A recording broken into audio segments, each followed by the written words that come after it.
A seagull enjoying a seemingly routine evening dip in Italian waters. But this is St. Mark's Square, and Venice is submerged. A spate of bad weather has brought the canaled city to a standstill, with the famed square experiencing the worst. By Tuesday evening, water had peaked at over 6 foot in some areas, with the flood alarm sounding across the city.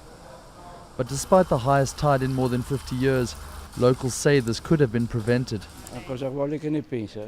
What do you want me to think about it? They've been working on the mosaic for 30 years, and as you can see, the result, it's still this.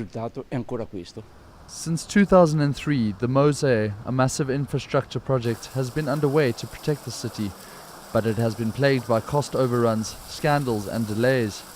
The plan calls for the construction of 78 floating gates to protect Venice's lagoon during high tides. Without this protection, situations like these have left many having to wade through the water in a bid to find shelter. We thought, no, we are brave girls. And the decks were still there, so it was fine. And then indeed, we had to swim. The basilica has been swamped only 5 times in the last 1200 years, but 3 of those times have occurred only in the last 2 decades. Officials will now face the arduous task of assessing the damage left by the flooding, which Venice Mayor Luigi Brugnaro has labelled as being a wound that will leave a permanent mark.